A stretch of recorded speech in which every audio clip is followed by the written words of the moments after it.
And then maximize this. Should I pause this? Yeah.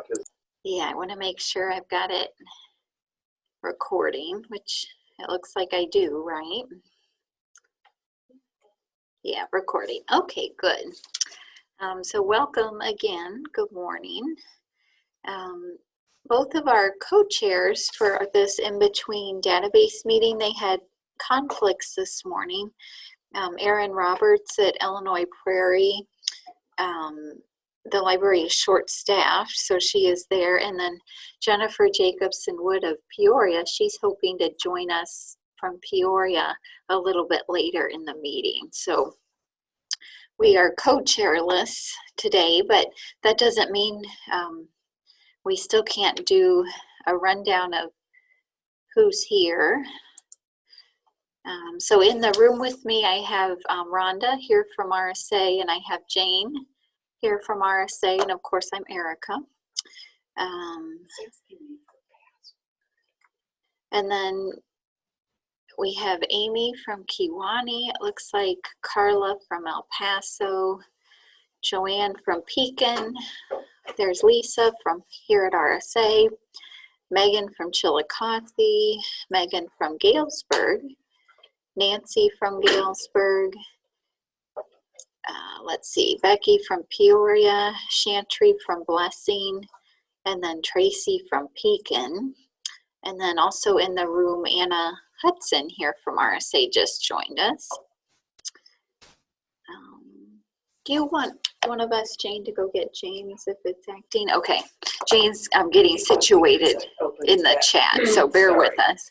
But we'll go ahead and take a look at the agenda. I know I shared this on the RSA listserv earlier in the week, but remember, if you go to the RSA homepage, www.alsrsa.org, and then go on the left to the board, committees, groups, and then the database committee. So right here under agendas, we've got it for today. Okay, just a couple things as we move on to number 2. I wanted to follow up on from the last meeting. These are things we touched on last Thursday. Some of them have been mentioned on the listserv and various emails from various RSA staff, but I just wanted to circle back for a few minutes and follow up on a few things. The release notes for the workflows upgrade that we're doing this Sunday evening to 3.6.2, those are posted on the RSA support site under workflows, documentation, and training, and then setup and configuration. Let's see, I know this is kind of goofily, for lack of a better word, formatted, but I put some additional release notes from a couple years ago on here, but the ones that we're interested in, notice this opens right up. Kendall, I believe, sent an email about these release notes, but we're going to try to do, for this upgrade and in the future, we're going to try to do a better job of putting release notes on the web page so you can refer back to them and share them with the appropriate staff at your library, especially if somebody doesn't get the listserv. I also wanted to mention too, though, these release notes are helpful because it includes that information we talked about last Thursday about how the location of the encoding level value is going to be changing starting on Monday. So again, if you needed to print this out and share this with any other staff at your library who do cataloging to make sure they understand the change, this would be a helpful document to use to do that. Okay, a follow-up next on the training policy. So let me go home on our support staff site. Again, remember we talked about the training policy for RSA last Thursday, but again, it is posted on the website in case you need to refer back to it. So it's under workflows, documentation, and training. We are in the process, Jamie here at RSA is building a new web page for our various policies, but in the meantime, since that policy, or excuse me, that page is still being worked on, I just put it under cataloging, and then remember we have a policies link on the left. So I went ahead and just linked it here at the top of the page. So eventually, like I said, the policies will be reworked how they're posted on the page, but in the meantime, just so we can all refer to it if we need it. Okay, go back there. Let's see, similar for the cataloging snapshot that Lisa got us started on and really started a tradition for us, but this snapshot, this is posted from the RSA support site, again on the left. This time let's go to About RSA. And then if you scroll down a bit, here it is. And then notice there's a link to download it as a PDF as well. So again, in the theme of trying to make things accessible on the web page, that one's posted there. Okay, this is a follow-up again to something else we talked about last week, but this is an important, especially an important follow-up. I did revise the brief record documentation. So if I go on the left again on the support site to the workflows, documentation, and training, and then if I go to cataloging, these are cheat sheets since they're thankfully only a couple pages long. Let's see, remember we have a brief records section towards the middle of the page when you scroll down. We have how to create a brief record. I'll open that one. I did some tweaking to it. Remember, we only want brief records entered for approved uses if your library has access to do that in workflows, things like on order items, if you have lots of equipment or puzzles you catalog that justifies having access to it. But typically, if you just have a sporadic need for brief records, that's something that typically Jane here at RSA can make a brief record for you.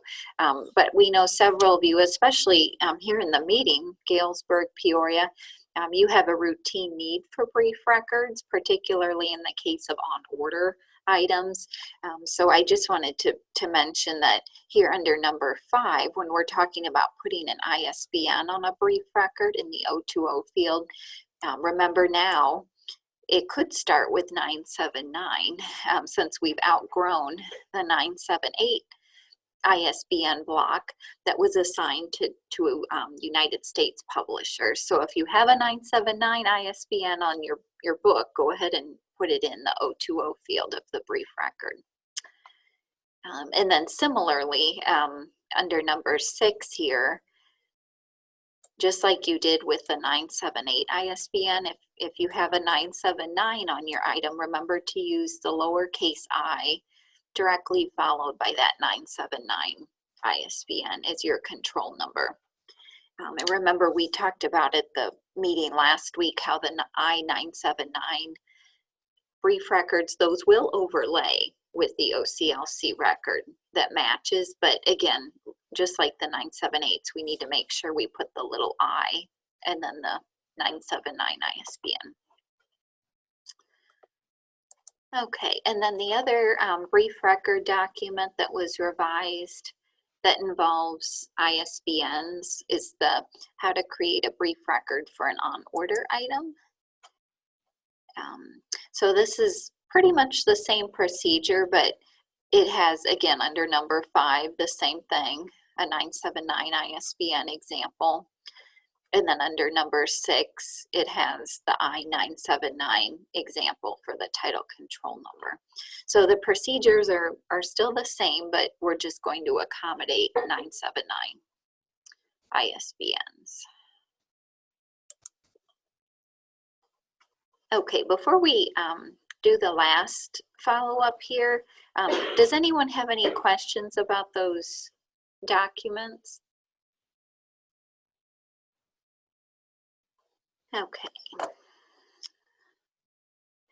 The other thing I wanted to touch base on, I think there was interest from Faye, if I remember right, Faye from the Brown County Public Library at the meeting last week of seeing some examples of library-bound books. So I did some digging in our help desk. Let me see if I can pull up that folder.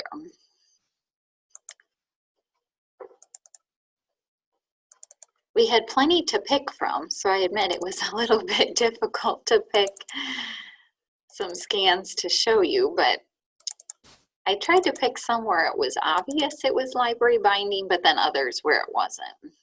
So this one was from the Farmington Public Library. Notice it says Penworthy Permabound Library Books here on the back cover, so that's a good indication. Penworthy is one of them, and then when it says, or is that pre-bound? It looks kind of fuzzy to me. Pre-bound, okay, yeah. Permabound, though, is actually another one, so if you see that ever, that's another indicator, but yeah, pre-bound. So there's one example.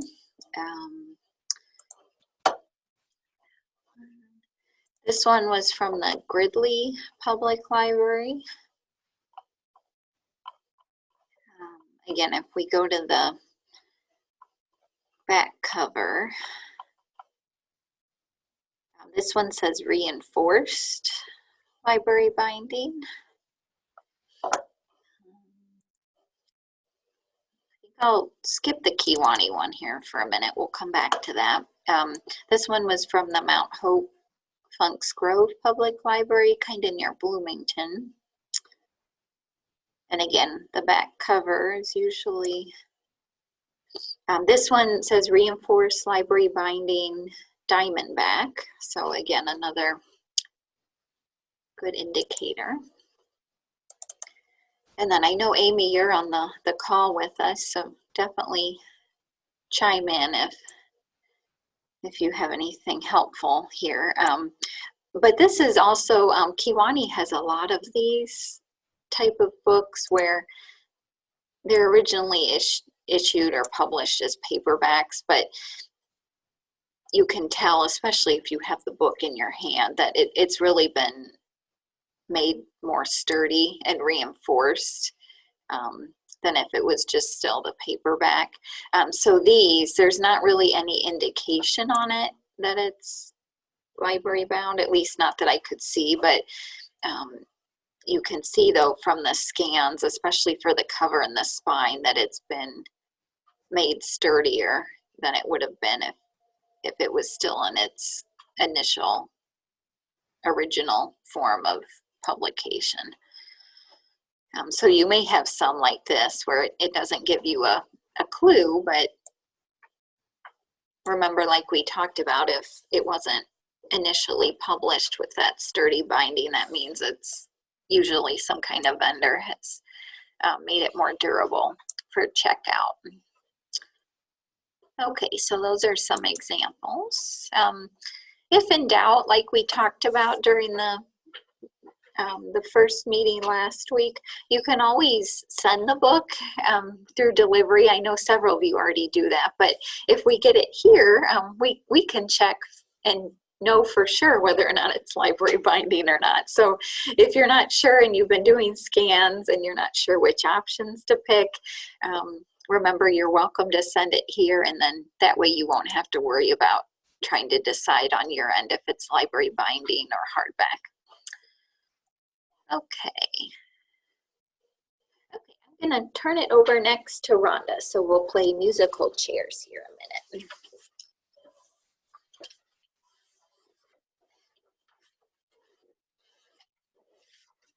Good morning, everyone. We're going to talk about connection client and constant data issues and blank titles. Sounds like fun, right? First thing I'm going to bring up is that with Windows 7 end of life as of January 14th, a lot of libraries had to upgrade their computers or get new ones. And with that comes updating your programs that you use every day in your work. One of those, for those libraries who use it, is Connection Client. And when you do that, chances are you have to redo your constant data. There are examples where the constant data, if not formatted correctly, can wind up blanking out your title before you import it so that when it comes into workflows, it's blank. So I'm going to show you an example of what that looks like.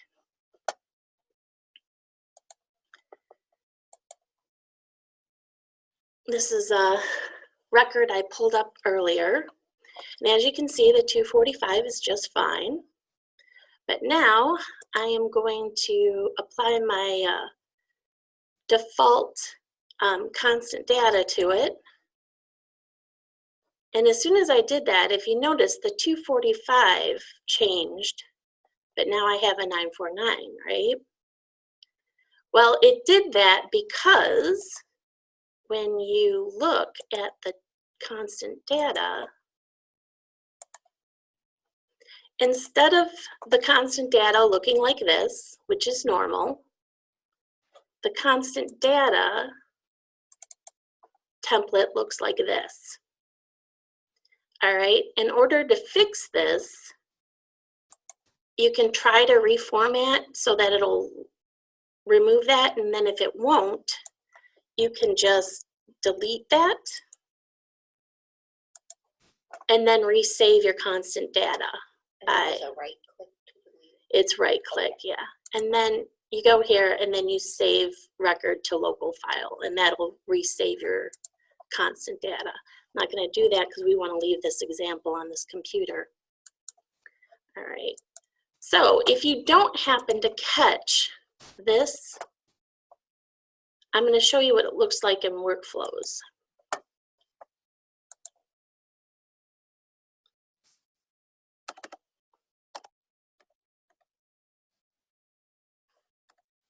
And I can't search by title because there is no title. But if you notice, it totally blanked out the title, and all I have, it says sound recording, that's it. And it's blank. So that's what happens if you don't make sure that your constant data is like it should be. If you're worried about creating your constant data, please look at,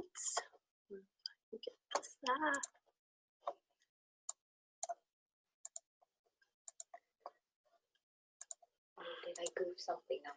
That's okay. I think in my futzing, I closed your tab.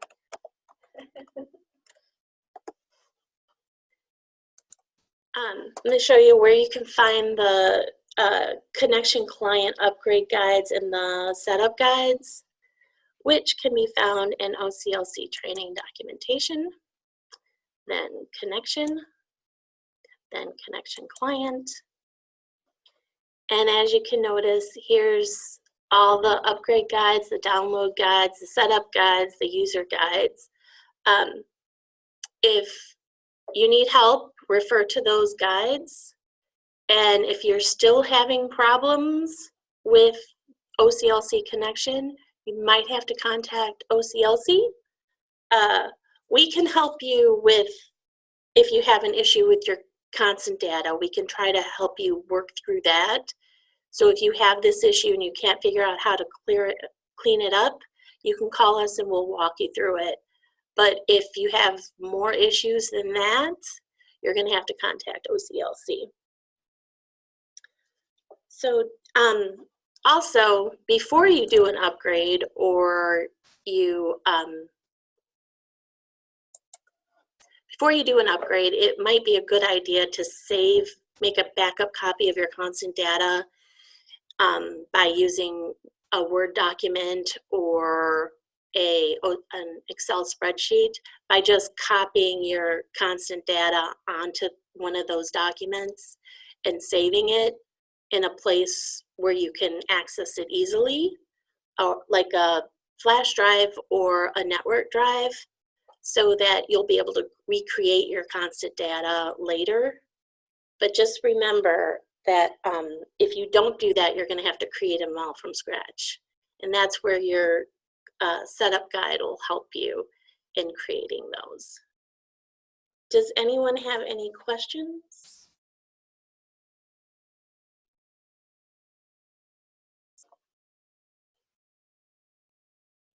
No questions?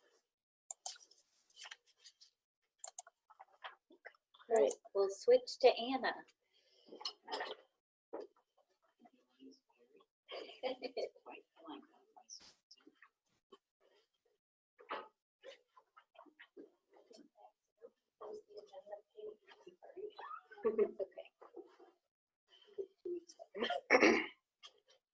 All right, hello everybody. I've just got a few little updates. The first thing I'm going to talk about is with the workflows upgrade, we've got a few little tweaks that we're making. Some of them are because of new policies that have been approved, more related to circulation, the receipt of damaged materials policy, especially. So I'm going to pull up on our test server Circ account here and just show you some of those tweaks, just so that you're aware. This is really going to affect the Circ logins, but worth knowing because there are some cataloging functions that in these cases we've moved kind of into the Circ toolbar, so that those, you know, Circ users who do have an override to access them will be able to do so. So just give me a second while the workflows opens. So the first change we're going to make, this has been on my list for a while, is you'll notice up here the discharging book drop wizard has been moved into the common tasks group under discharge and fine free discharge. It used to be down under special, and I just always thought that that was a little silly. So I decided to get something on my wish list this time around. So that'll be up there. The other thing is under special, we have now added global item modify and delete title, call number, whatever the rest of the title of that wizard is, call numbers or items. These are both going to be behind an override still, so that only the staff who have, you know, the training and kind of permission to access them will be able to access them. But we have moved them into this Circ toolbar because, as you've noticed, we have now removed the cataloging module from up there. So that's basically that. The other thing that we've created access to is, not that, that's not what I want. Trying to steer while looking at the big screen instead of looking at my laptop. I don't know why I'm doing that. Let's see, I've got to have a bill or something. We've added access to the edit item note field. And this is because, again, in that receipt of damaged materials item, we are now encouraging any staff member, if they receive an item with damage on it, to be able to create an item note, just noting the damage and when it was seen and all of that. That way we're not having quite so many issues with things, you know, arriving at places with major damage that no one has ever mentioned before and wondering, you know, do I need to talk to delivery about this? Do I need to charge a patron for this? Do I need to, you know, who kind of, just to better track down where that damage is occurring, and to make, you know, kind of make the process of noting that damage a little less frictiony, you know. So this is now available in the right-click functions, which is how we're going to encourage Circ staff to use that. And there has been a cheat sheet created a while ago about this, which is on. Let me close out of this workflow so we don't keep the test one open. And okay, yeah.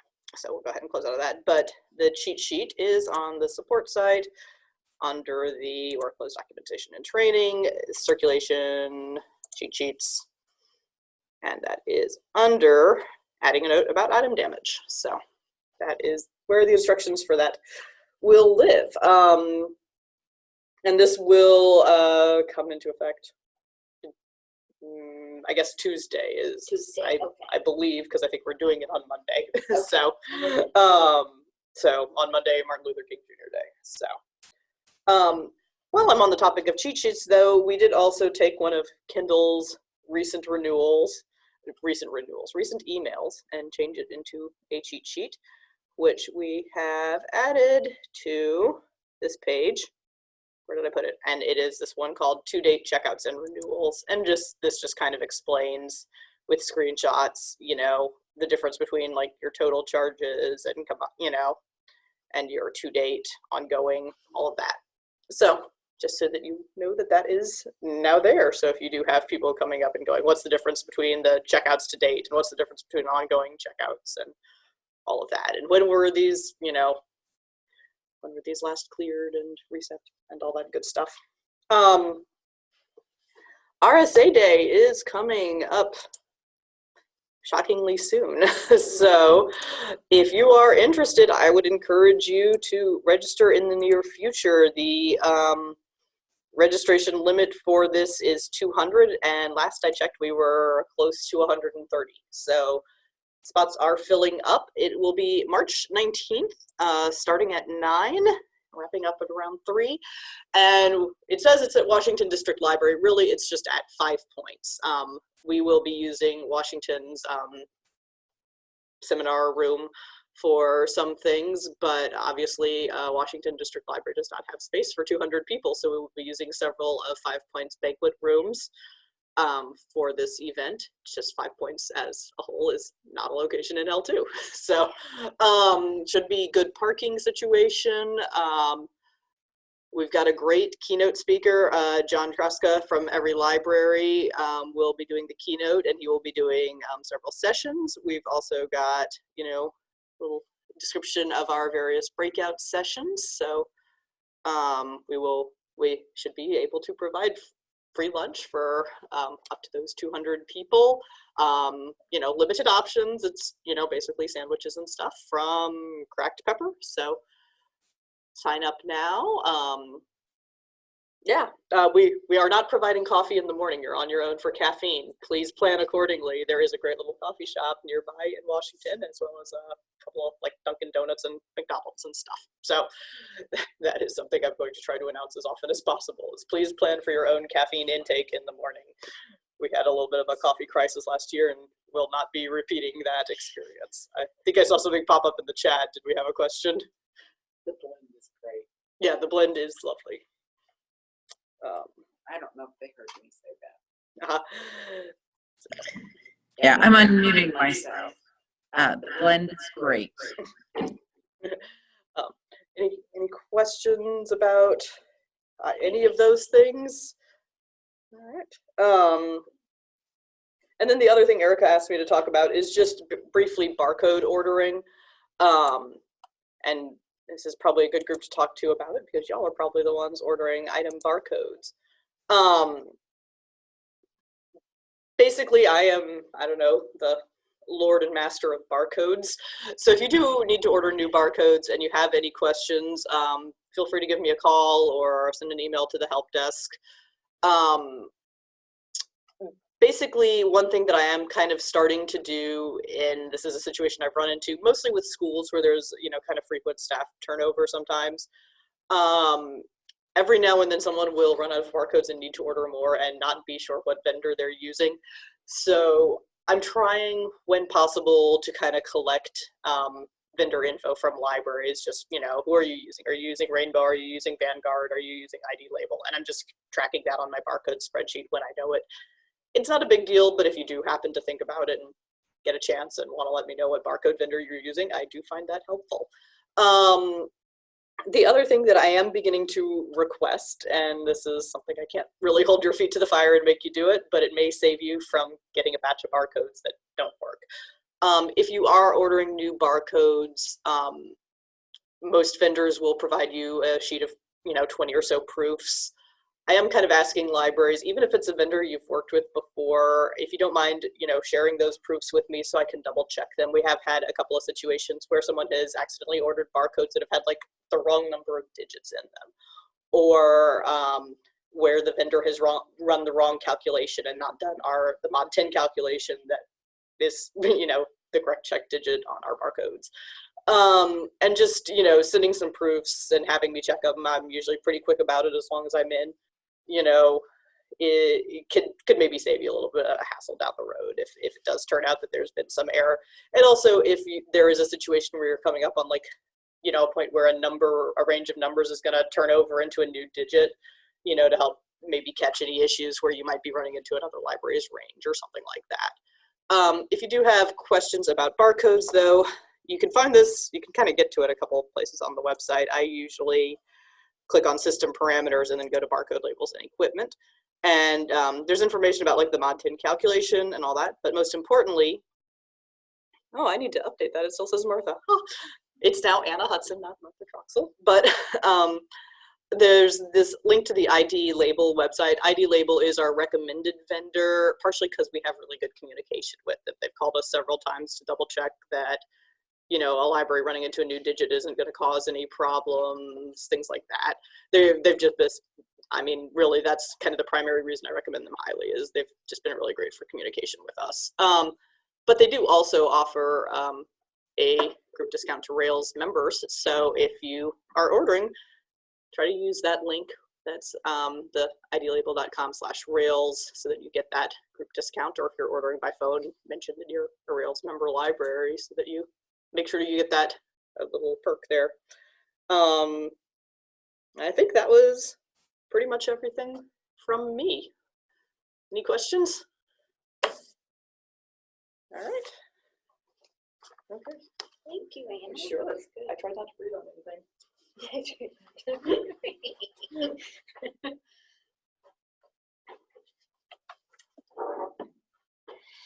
For our next agenda item, Doug actually is feeling under the weather today, so Doug is not with us, excuse me, to go over a few things about reports. So I think we'll table that agenda item. We'll have him join us at our next meeting, which is in May. One thing I thought I would mention, though, because I do know from chatting with him not too long ago, that he's still working on the folder structure of Blue Cloud Analytics, making it better organized. And he's redoing the training documentation to reflect that new folder structure when he teaches workshops. So I think at this point, he's still not scheduling workshops. He's trying to continue to do some rework on his end, as well as focus on some new end of month reports. So I think for his update, those details are sufficient for now, but like I said, we'll try to have Doug join us at the next meeting. If you do have questions, though, about reports, of course, the report request form is available, and then Doug's always available via the help desk. So just let us know if there's something we can help you with in terms of reports. This agenda item number 6, this is the bulk of the discussion today. I know that this is something that really, if you think about it, it's been almost a year we've been talking about this. I know about a year ago I drafted the policies that prohibit the advanced reader copies and the pirated items from being cataloged in workflows. That was drafted about a year ago and presented to the board in February. And then remember, last May, we took it to the database committee, to our group, and there was approval. And then we put it on hold temporarily because remember, the big focus was strategic planning. But in November, we did get approval from the users group on these pirated or an ARC advanced reader copy policies. So now we're ready, especially now that the holidays are over and we're somewhat settled on our end. We're ready to dig into actually implementing these. So I thought today would be a good opportunity to talk about what that actually means in terms of next steps. Okay. We've done a few things already, but one thing we needed to do, and this was mentioned in the listserv post that was sent out with the invitation to this meeting. So let me take us back to our RSA support staff homepage. Okay, the first thing we needed to do was post the pirated and the ARC policies on the RSA website. So they're under workflows, documentation and training, cataloging, and then policies. So notice here they are, the pirated and the ARC policies. Notice these are the same as what we talked about in May, but notice at the top, it just says the specific approval dates for both the database and the users group. So it does that in both of them. I might have clicked on the same one. That's okay though, you get the idea. So these are posted here in case we need to refer back to them. Something else that we've done, the core competencies for cataloging staff at RSA member libraries. Remember, these first took effect all the way back in 2015, but we've been revising them as we go, depending on what comes up in cataloging and where there's policies and procedures that are made that affect this. But this revision here on page 5, I took out in the approved list here of brief record uses, I took out the advanced reader copies and the pirated items because those did used to be listed here for those libraries that had really felt that they needed to be entering those items because they were either all that was available, they didn't have the collection budget. But like I said, we've now moved in the direction of making sure these items are not in our database at all. So as a result, we've adjusted this accordingly. Okay, I did check with Kendall if our board needed to be approving these revisions, and he said that the board didn't need to be involved with this since it involves something that they already approved earlier last year. So this just goes along with those policies that we were talking about, the pirated and the ARC that we first drafted and presented to the board in February 2019. If there's significant rework to this, we're anticipating as RSA membership levels are reworked, we're anticipating this document will be a key part of the membership levels for cataloging. So we're anticipating as part of that process, this will be reworked and need board approval. Not to get us too far off track, but at this point, the plan is for an RSA membership committee of you, the members, to start meeting in either late summer or early fall this year to dig into restructuring membership levels and then eventually fees that go with them. But at this point, like I said, our current competencies have been revised to remove mentions of pirated and ARC. Okay. I know we still need to revise the cataloging request form. I know that mentions ARCs as an approved brief record use, but that is in the hopper, so to speak, to be taken out of the form. So if you see that on the form, just ignore that in light of these policies. Okay, another piece of this we needed to be sure and do. If I go back here, if I'm on the home page, I think I'll take us from the top. So if I'm on the home page and I go to workflows, documentation, and training, and then to cataloging, and then to cheat sheets, notice there's this procedure if you encounter an advanced reader copy ARC or pirated item in workflows. This is posted here. Also, it will be posted on the circulation cheat sheets page because we know really anybody in the library could come across one of these items. So I'm going to go ahead and open this up. Okay, so we'll talk through this, and of course chime in if there's questions, if we've overlooked something. It starts with a background. Of course, we know about these two policies. They're linked here. If you encounter an ARC or a pirated item in workflows that belongs to your library, we ask that you give the item in question to the cataloger. That might be you if you do everything at your library. I know some of our libraries that is typically one or two people. The cataloger should examine if it's ARC or pirated. If they need help making that decision, they're welcome to contact us. We'll ask that you send the item here through delivery. That way we can look at it rather than having scans. Having the physical item is helpful if you need our help. If it is determined either by you or if you ask us and we help you, if it's determined that the item is ARC or pirated, the library, the cataloger there should remove it from the shelf. So take it out of the collection, as well as either delete or discard it from workflows. If you, the cataloger, examine it, or you ask us to help you and we help you determine it's not ARC or pirated, we would like to have a note entered in the staff note field.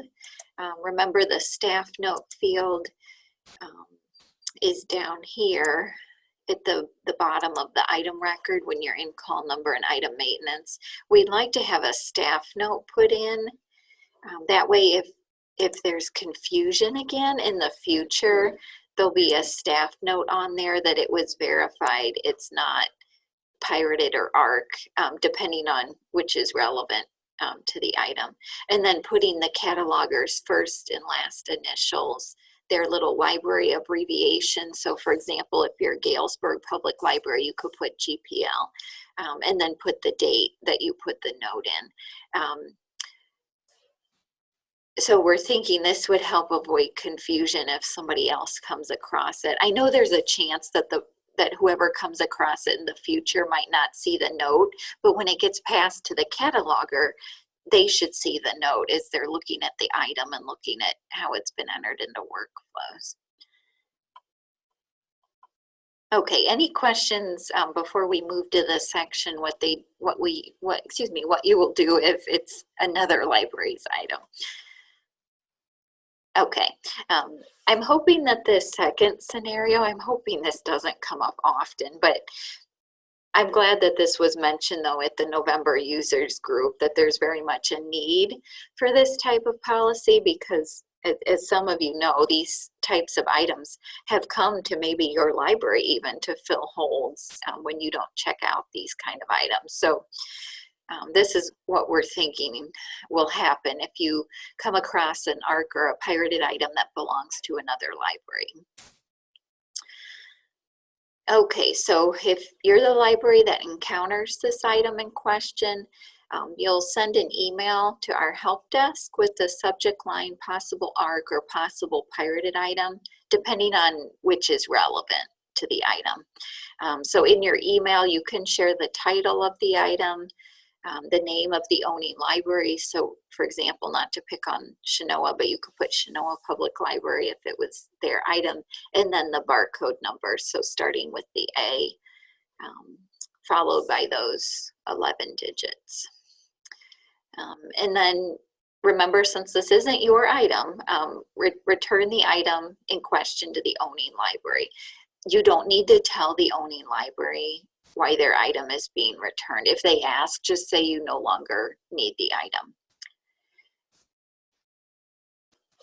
Now, if this item in question was supposed to fill a hold for your patron, which we know has happened, on your end, place another hold, preferably a copy level hold, so you can control which item, not to get the ARC or the pirated item again.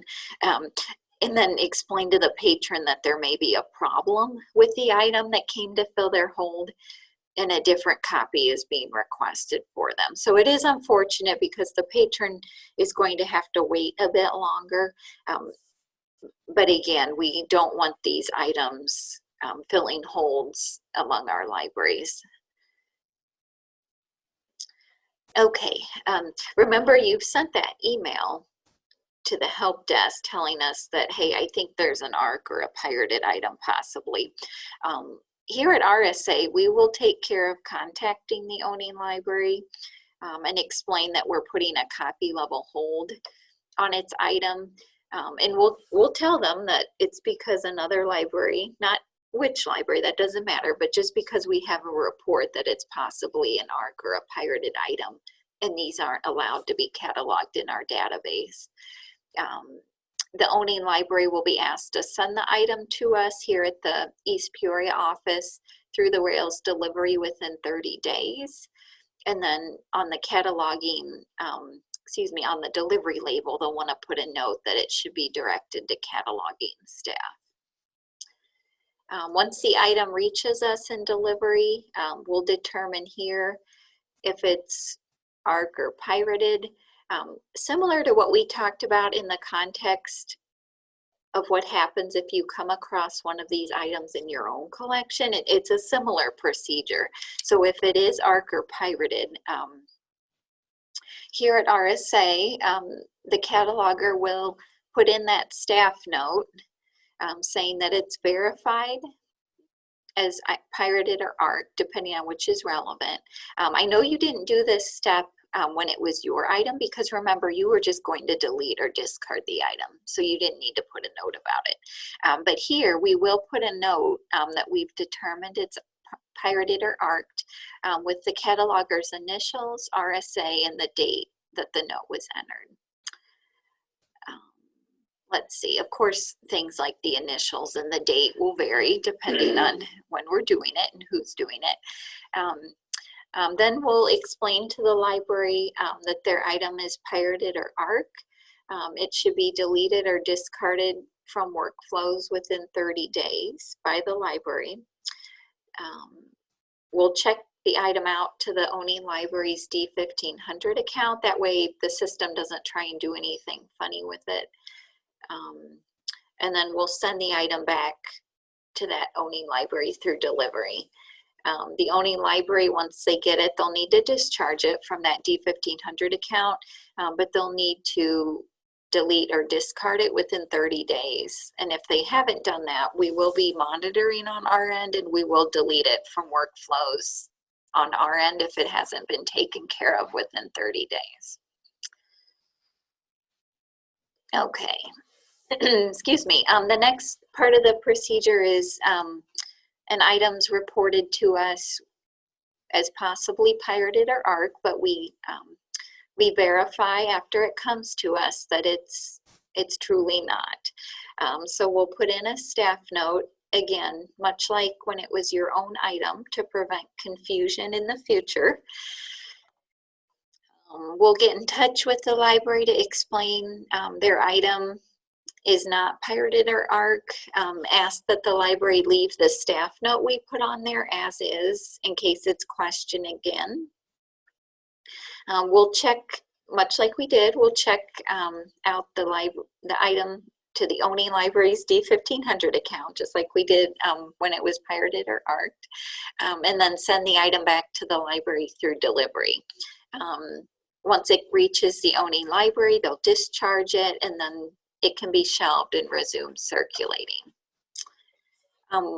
We know there may be cases where we reach out to the library and they don't send the item in question to us within 30 days, or they don't discuss an extension on that time frame.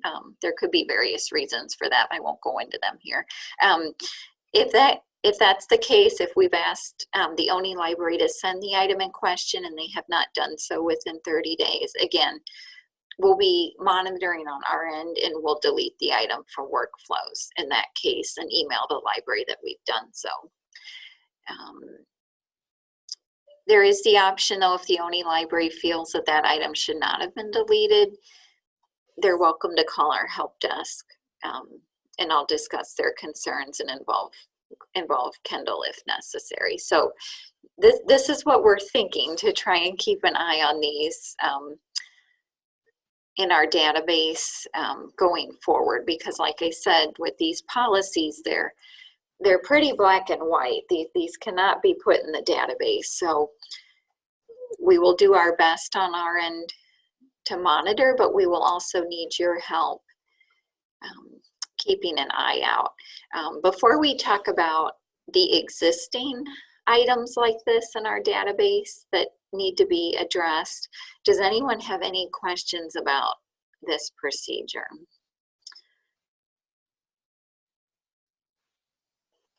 Okay, this is certainly going to be shared on the listserv because we know it needs to reach everybody, not just those who attend meetings.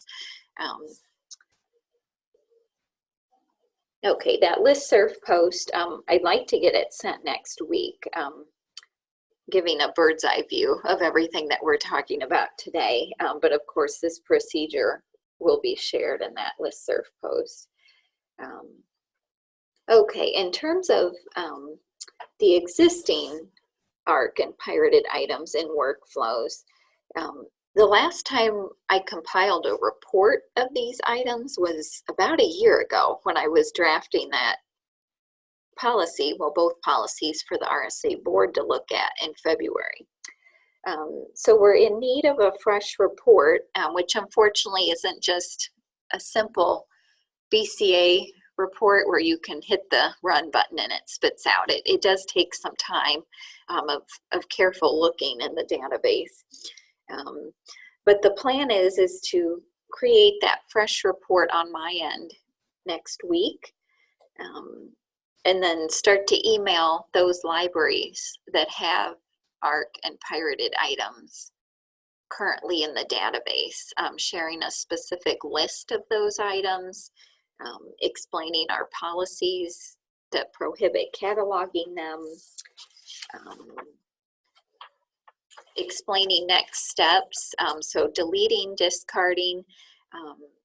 I have heard from one library, again, I don't know how often this is going to happen, but I thought I'd mention it because, again, I had heard from a library where they truly had a legitimate publication, but it was attached to an ARC record.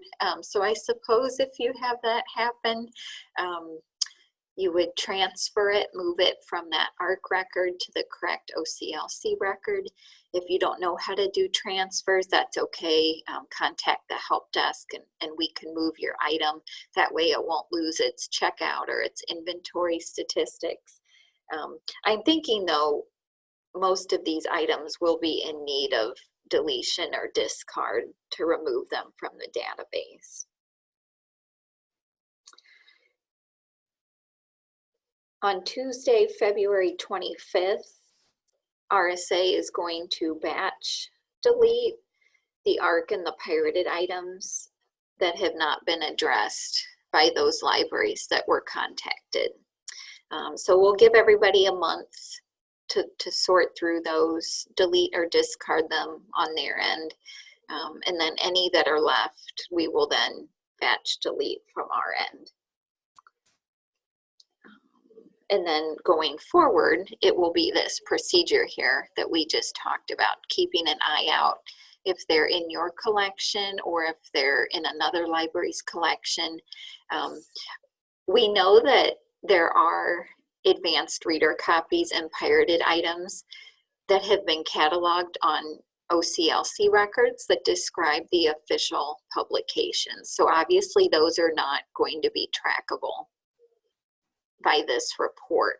Those are the ones where you're going to come across them on your end, and we're hoping that you'll help us follow this procedure and let us know if it's not your item so we can work with the owning library to make sure they're in compliance with our policy. Okay, so any questions about next steps? If you have these, the bottom line is you'll hear from us in the next week or so with a list of your specific items asking you to delete or discard them. Okay. The last thing on here before we wrap up and talk about our next meeting, but the last thing is our supervisor's report that we look at every meeting. So if I go back to the home page and then go to the board committees groups and then the database committee. Okay, I put it down here at the bottom under documents for today. Okay, in terms of membership changes, I know several of these we've been talking about. Again, kind of like the parrot and the ARC policies, it seems like we've been talking about them on and off for at least a year. But Flanagan, this is the last time you'll see Flanagan Public Library included in membership changes because they are fully circulating. They're filling holds. Maybe you've worked with Flanagan for holds for your patrons. So their automation project is complete. So that's wonderful. The Ransom Public Library, they are very close to being finished cataloging. They are finishing up by cataloging their DVDs. They're about halfway through their DVDs. My understanding is it's not a huge collection of DVDs, so they're going to be visited next month for their final cataloging visit. And then Anna will start to work with them on patron entry, circulation, and holds in the coming months. Williamsfield Public Library, that one too is ready to move forward. They're finished cataloging. They're just working on those items that are new or donated to the collection. So the target for them is March or April. I was talking to Kendall, like to have them on their way forward before a bunch of us RSA staff goes to the annual Cersei Dynex conference in late April. So we will hopefully make that happen. And then Astoria Public Library, this is our newest member. They're a recipient of the Rails LSAP support grant, much like Ransom and Williamsfield. Our board approved them last May, and then they started cataloging in early December. They've cataloged about 900 items so far. Their total collection size is between 15 and 20,000. The director is hoping it's more on the 15,000 side because she has heavily weeded. So they're starting the process of putting the collection in. I think there was a listserv post about this, but we did rename the Scott, that should be Scott County, school district. Yeah. They have changed their name to the Winchester School District. Winchester is the town that school district is located. Even though it's changed from Scott County to Winchester, they're still going to use the same workflows codes, S5 for the high school and S6 for the elementary school. We know that can be confusing, especially too because we have Stark County School District as well, kind of in the Kewanee area. So remember to always check your membership list if you're wondering the library name that goes with the workflows library code. And then we did have one library since our last meeting that has withdrawn from RSA. That's the Littleton branch of Greater West Central Public Library in the southwestern part of the RSA service area. There were some changes to the township board of directors in Littleton, and they ultimately decided to close the library. It sounded like they needed more office space, or there was a different use they wanted for that building where the library was. So Littleton has closed, but thankfully all of the other Greater West Central branches are still open. They have several branches in Augusta and different locations. Okay, I think I'm finally up to date with cataloging parameter requests. Thank you for everybody that was patient with me. Ideally, these should not stack up, but there's been a variety of factors here why those did, but we won't go into those right now. But the good news, like I said, is I think everybody is caught up if you've asked for new codes in the past couple months. We had 12 new home locations created since our September meeting. We didn't have any item types created. Remember, those are the ones we're trying to be stingy about, for lack of a better word, since item types really require quite a bit of system configuration and increased complexity. So unless there's truly a need for a new item type, we tend not to create those. For item categories 1, 2, and 3, there haven't been any changes to those codes. For item category 4, the genre, we did make 5 new codes since our last meeting. And then item category 5, the subgenre or secondary topic, we've made 13 of these.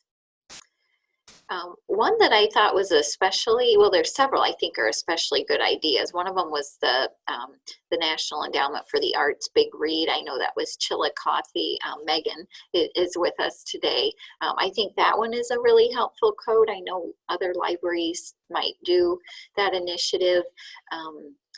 Something else too I thought was helpful. This actually came from the Astoria Public Library. Remember that new member? They have a pretty good collection of Reese Witherspoon's book club books, much like Oprah has her own book club. Reese Witherspoon has her own book club. So I thought that was a good suggestion because I know Reese Witherspoon's book club is popular. So that might be a code that could be helpful for other members. If any of these codes would be helpful for your library's collection, remember you can reach out to the help desk and Rhonda will help you. She will get it in your menu and if necessary, pass you to James if he needs to help. Okay. In terms of upcoming RSA cataloging workshops, there is one Lisa's teaching later this month on Thursday the 30th here at our East Peoria office from 9 a.m. to 2 p.m. When I checked yesterday, there's only 1 seat left, so if you're interested, make sure you sign up soon. Lisa and Rhonda are working to get their basic cataloging workshops scheduled at RSA libraries starting in February and running through May. As those details firm up and they're posted on the L2 calendar, stay tuned to the RSA listserv. Remember, we're not offering OCLC Connection client training until the membership levels are restructured. Brief record training is conducted on an individual library basis if there's a routine need for at least one of those approved brief record uses. And brief record training, remember, is only for full online RSA members. And then item group editor training similarly is library by library basis if there's a routine need for large scale collection batch edits at a library, but again, only full online RSA libraries. Remember, we talked about the RSA training policy in depth at our meeting last week, but remember the gist of that was to work with existing trained staff at your library. If there's additional cataloging capabilities that are necessary for your position and your responsibilities. And of course, reaching out to us as you need individual cataloger accounts reconfigured, because we know if you're doing internal training, you'll of course need the capability from your cataloger account. There's a few upcoming meetings here. The users group is coming up Thursday, February 6th. We'll have it at the Fond du Lac District Library, as well as Zoom. Anna mentioned RSA Day coming up on Thursday, March 19th at 5 Points, Washington. Like she mentioned, there's only about 70 some seats left. So That may seem like a lot, but we know some libraries, and maybe your library's done this, some libraries bring their entire staff and treat these RSA days, which is great. They treat it like a staff development day. So these seats can actually go faster than you think if libraries are signing up their entire staff to come. And then our next meeting is Thursday, May 14th. We'll talk more about that. There's a couple details that will make it a little bit different than it normally is.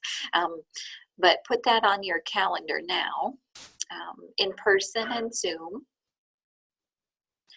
In terms of free cataloging professional development, there's a few opportunities coming up. The first one is the Cataloging Maintenance Center. At least for now, this is the last webinar of their series they've been doing each month on the future of cataloging. So that's coming up on Thursday, February 21st. I put the link there. Remember at the last meeting, Jane from the RSA cataloging team, she shared with you her experience participating in the pilot of the Rails cataloging courses taught by Nancy George, the Rails Cataloging Services Coordinator. So Nancy will be visiting our office in March and April to teach cataloging basics and also classification and subject analysis basics. So I've put the information and the registration links here. The cataloging basics is full, so you're welcome to join the wait list. I know Nancy does keep an eye on attendance on the rosters with these, and she does pull from the wait list if she's able to, so join the wait list if you're interested. I know several of you are in this meeting are going to be there, which is great. I'm happy that you got a seat. And then the classification and subject analysis, that one only has 2 seats left. So if you're interested in that, register soon. Okay, these I don't think I'm going to read through, but like we've started doing at the past several database meetings, just listing our current versus our back burner priorities here in the cataloging department, just to keep you informed about what's higher on our to-do list and what's lower on the to-do list. We've been very pleased though with Jennifer Schote, our newest cataloging coordinator. It's been a big help having her join us. So we're continuing to get her settled, working through the backlog, teaching workshops, moving forward with the new libraries, creating videos if we have the time and energy, something we know that we need to do, but we're trying to get there. Reworking membership levels later this year. And then I know we talked about the new OCLC batch holding update process that's in development that needs to go live no later than July 1st. And then some of these back burner projects we talked about actually at the last meeting, but remember Marchive and the annual serial records for high volume weekly magazines. Those are the most notable ones on here. And then I decided to, I think we'll start to do this, but you maybe have already seen these, which is great, but each time Anna posts an RSA newsletter on our listserv, it's about every other month. We take turns here in cataloging, writing a cataloging corner article. So I've just included these at the end of the supervisor's report. If you didn't catch those, I know with so much email, it's easy to overlook something. But in October, Lisa did an article on Wonder Books, and then just last month, Rhonda did an article on the OCLC Connection client upgrade. That information we thought would be helpful to share with you in this meeting as well. So that was a good summary of what we talked about today. Okay, any questions before we wrap up and talk about our next meeting? Okay, one detail, this just came to mind. I attended the Rails member update yesterday, and there was one detail discussed during the meeting I thought I'd share with this group. They're replacing the Library Learning L2 platform, and the work actually to have a new L2 is coming along pretty well. It's anticipated to go live, I think, late summer. But they said yesterday, and I think it'd be helpful if we all try to review our L2 accounts to make sure our position, title, if we have a phone number, if we have an email address, making sure all of that information for you and for your libraries is updated so that as they migrate that membership data from the current L2 into the new L2, it's as clean as possible. So that was something, again, that was mentioned yesterday for the Rails member update that I thought was relevant because we use L2 too on our end. Okay. So the next meeting, like we've mentioned already, it is Thursday, May 14th from 9:30 to noon. We'll have it on Zoom, and that link is already posted. But notice when we open this, it is most likely not going to be in person at our office due to the replacement of the Interstate 74 Pinecrest overpass, which is, of course, the exit to get to our building. So I did touch base with Kendall, and he said in the coming weeks, we'll be posting a call for volunteers here in the Peoria area to host our database committee meeting in person. But I wanted to be sure and mention that. So certainly put the date on your calendar. In person to be determined, but the Zoom link is up and going there if you're ready to register. And then remember to keep an eye out too on the listserv in the next few weeks because we're going to post a survey to help us gauge your feelings about not just the database committee, but the circulation, the reports committees, trying to take your temperature, so to speak, to see if there's anything we can do to make these meetings more helpful, if there's certain elements you'd like us to include more of.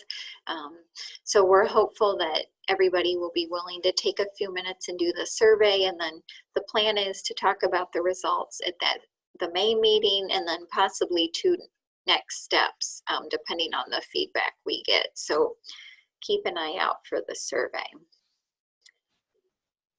Are there any final questions before we adjourn?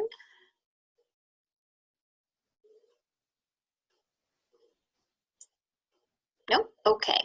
Thank you.